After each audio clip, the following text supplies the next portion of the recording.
All right, let's see if the camera locks up. Anyway, that's that '70s show, uh, first season DVD pack. But what I want to say is, Eric Foreman always says to his father, "Why did these things always happen to me?" And the father, Red Foreman, always says, "Because you're a dumbass." And I have to laugh at that because weird things happen to me. Now, I probably told you this story before, but I'm going to tell it again because some people don't go back through all the old videos. They only watch the videos that I post, recent ones. So it's a few years ago. I was living here, and I think it was 95 degrees. But I was antsy. I needed some exercise. If I don't get enough exercise each day, I don't sleep well at night. So it's 95 degrees. So I agree to myself. I talk to myself, and I agree. We'll leave the house. We'll go down to Floyd Park. So I'd go out Coreopsis, down Greenland Drive, hit the entrance for Floyd Park, walk down the hill, walk out into the park itself. It's got a trail, and it just stops. You dozy do, come back up the trail, come back home. Right? 95 degrees. I'm old. Back then, I was probably 68 years old, maybe. So anyway, I'm walking, and I'm getting to go down the hill in the park, and this car goes past me, but then all of a sudden it rolls backwards past me, and the driver's side window goes down, and it's a Chinese girl, and I've gone by her a million times, said hello, and she may believe she didn't speak English. All of a sudden she turns to me and says, "My mom's missing." I said, "Oh," and I'm thinking, it's hot out here, man. Her mom's like, I don't know if she's in her 90s. She's past 80, I know that. Anyway, so I said, "I'll do a pattern search." That's that's what I do. I did it before we had missing dogs that got loose. I do a spiral search inward. I figure where's the furthest the dog would get to, and then I do a spiral in search, and then drive the dog home. I've done it more than once. All right, so pattern search. I don't know if the girl knows what a pattern search is, but she's just checked the first half of Floyd Park. I go down, I look around, see if anything's moving, because there are benches you could sit down in the park that are slightly out of view. I know where those are. I go out, I take the trail to the other side of Floyd Park. It's along the Mill Creek. You walk along Mill Creek, it's a stone path. You walk, get to the other side, that's still Floyd Park. It's the second side. It's off Stroudsburg Pike. And I'm going to go across the parking lot and up the ramp to Walmart. There's a ramp. If you go on Stroudsburg Pike on Floyd Park and look, you'll see a ramp that goes up into Walmart. Now, that's for the Amish. There's actually a place they can park their horses there. I'm going to go up that trail, that ramp, and go in and finish my pattern back over into my neighborhood, check the other neighborhoods, and then that's it, right? So I get over to almost to the ramp, and this really big truck comes by, and there's a really good-looking blonde in it, and she's giving me the finger and saying, "Fuck you, fuck you, fuck you," and as she's going by, I'm like, "What the hell did I do?" You know. Then all of a sudden I hear another car beeping and honking and beep. What the hell's going on? So anyway, I walk out by the road. It's only a short distance from the ramp to Stroudsburg Pike. And in the middle of the road is a Chinese woman. Now, a lot of you say, "Oh, I heard the story." But it's not for you, this story. This is for someone that's never heard this. I heard this story before. So, the middle road. Now, I told you, I look really bad. I look homeless. I have long hair. I have beards that never been cut or trimmed. And, anyway, I look homeless. So this woman sees me. She's in the middle of the road. And I'm trying to get her out of the middle of the road. And it's 95 degrees. And she's senile. And I'm trying to escort her off. So she's not having any of it. And she's like getting nervous, like, "Ooh, ooh," away from me. And I'm like, I'm really in trouble now. So I look, and coming out of the neighborhood, there's a neighborhood over there. And it might be something at Mill Creek, the name of it. Anyway, it's across the street. The entrance is across the street from Susie's house. And Susie owns a bunch of houses there, bed and breakfast. She's on the fire department. Anyway, I look for her and Lucy. They're not there. And all of a sudden, I see this really good-looking woman coming out of the neighborhood. And I said, did you ever see that show, What Would You Do? And she says, yes, I watch it. I said, do you sort of know me from walking through your neighborhood? She says, yeah. I said, look at there. I said, you got a Chinese woman in the middle of the street. She goes, oh my. I go, yeah. She won't get out of the street because I look homeless. And the girl understood because I walked through their neighborhood. So she immediately helps me. And she goes over to the Chinese woman, and she escorts her over to the curb. And I know to stay back, because if she sees me, she's going to run back in the middle of the street again. So I told her, this woman that's helping me, I said, look, she's from my neighborhood. I don't know how she got over here, but her daughter's looking for her. I told the daughter I was going to do a pattern search. So this woman pulls up an app on her Apple phone, and she can now talk to the woman sort of in Chinese. I said, she's Chinese. She's not Vietnamese. So the woman's insisting that she lives in that neighborhood. So I said, all right, let's let her go up into that neighborhood. I said, I know some people in there. I said, maybe we can find a tree. I don't know, to cool down. So we go up into the neighborhood, and I'm staying back because I know that I'm upsetting the woman.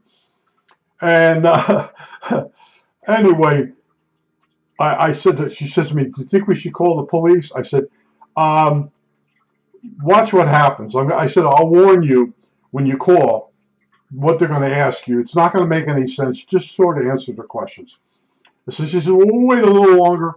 Maybe she can find the house. I said, all right. So she's doing the translation with the phone. Finally, she says, the woman don't know where she is. I said, she's senile, and it's 95 degrees. Now, we're up on this lawn of a house that I know the people. So it's not so bad. So I walked down looking. I don't know where I was going. Oh, one of the neighbors called me across the street, and I came across the street, and they know who I am, sort of. You're the guy that walks. Yeah, I'm the guy that walks in the neighborhood. I said, you see that Chinese woman? She's from my neighborhood. She's senile. She's over here, and they're like, oh my. And I'm like, yeah, it's really hot out here, and I'm starting to get hot because this is going nowhere. So the girl that's helped me says, I called the police department. I said how bad it was. Oh, man. They asked me what kind of clothing. And he says, I gave them. They wanted to know what the clothing was called, not the colors. So anyway, I'm standing there. I know what's going to happen next. A bunch of police cars are going to show up. I told the girl, watch this. They're going to come in, and they're not going to worry about the Chinese woman. They're going to go after me because I look like I'm causing trouble because I'm homeless. Homeless looking. So anyway, in come the cars, 3 police cars, and they come right at me. All of them, they all got out of the car, and I looked, and I already had my ID out, and they're taking turns writing my ID down. They got listen. So finally, when they get done with me, I said, "Now, we know about the Chinese woman." Now they basically thought I was chasing her. I said, "No." I said, "I met her daughter in Flory Park, the other side, and she said that her mom was missing." And I said, I do a pattern search. And I did a pattern search. And the cop's like, a pattern search? I said, yeah, you go out to the outermost distance where you think the person might have got to, our dog, and then you spiral in. It's a pattern search. He's looking at me. I'm like, man, oh. So anyway, they said, yeah, we had a call about a Chinese woman out on Route 30. I said, that's right up the street. Well, how could she get here so quick? I'm like, oh my God. Oh my God. Anyway, I said, that's her. So he's gone. I said, how many Chinese women are loose right now in East Lampeter? Huh?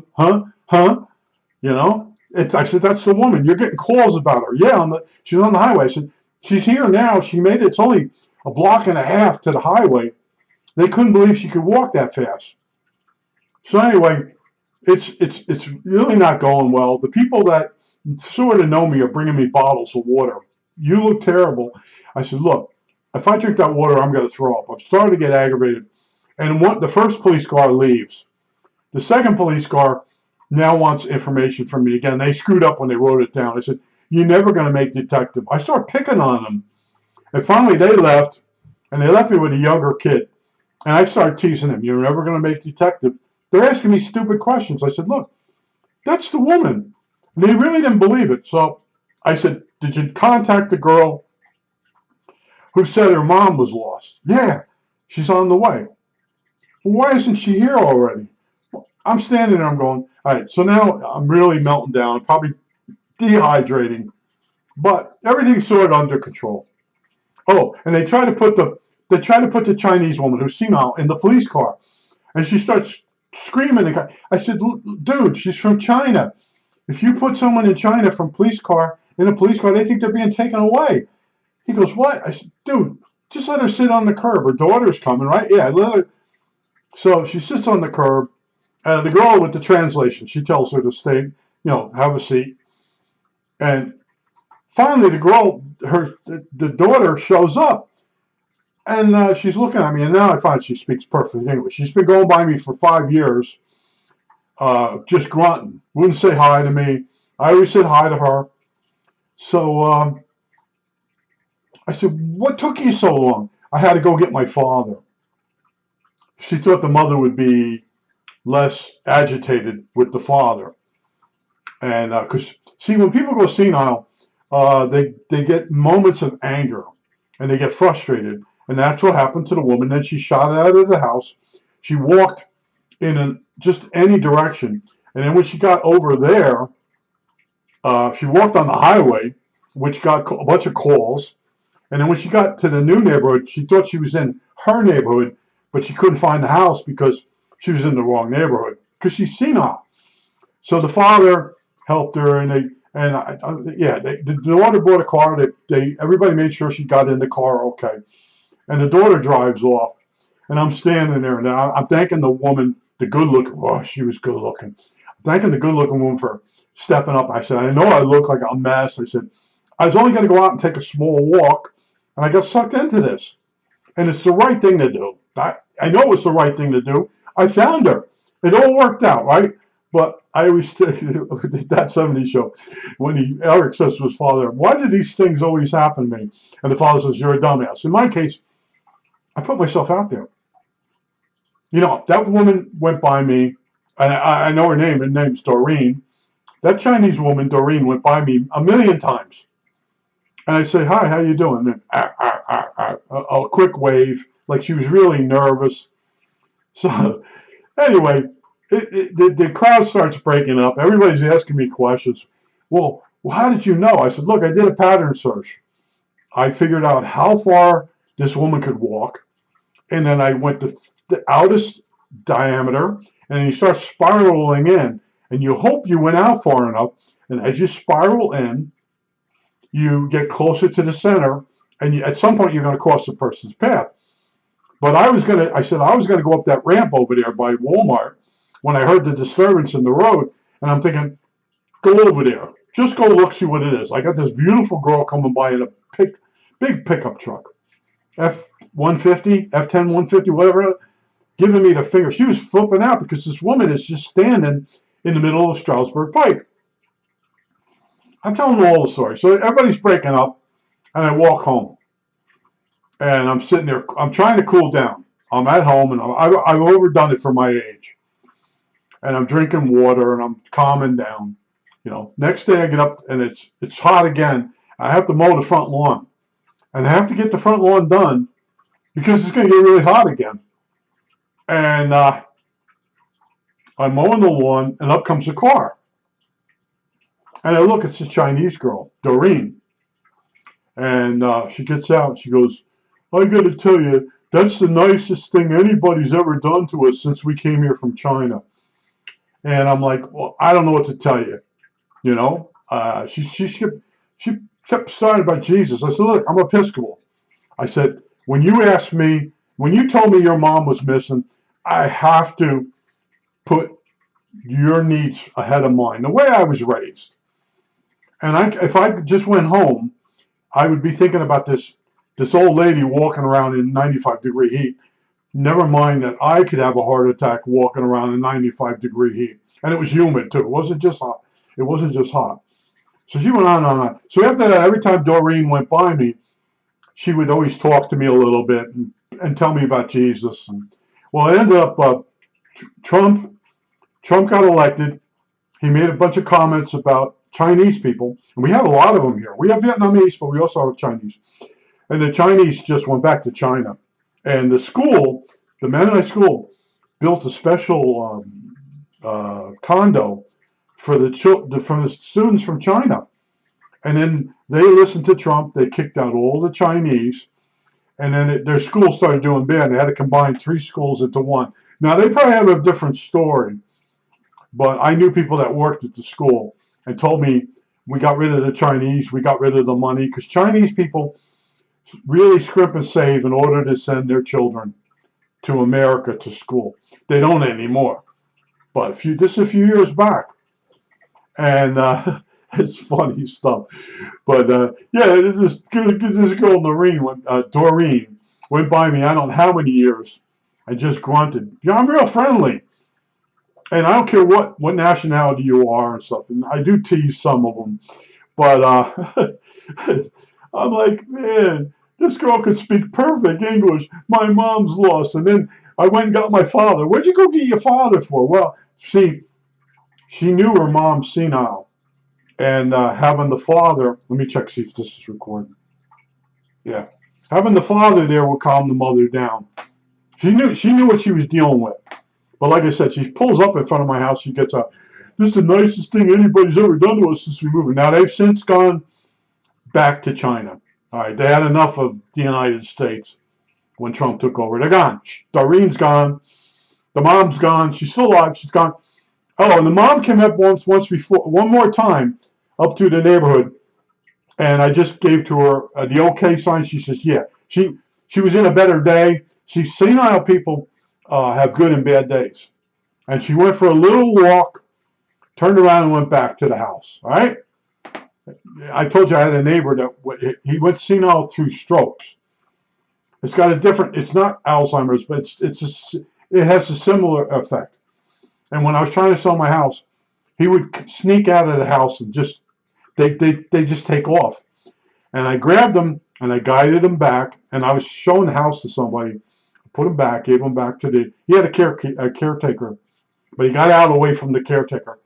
And the person says, what was that? I said, oh, my neighbor next door has got like Alzheimer's. I don't want to look at this house. They got in the car and drove away from me.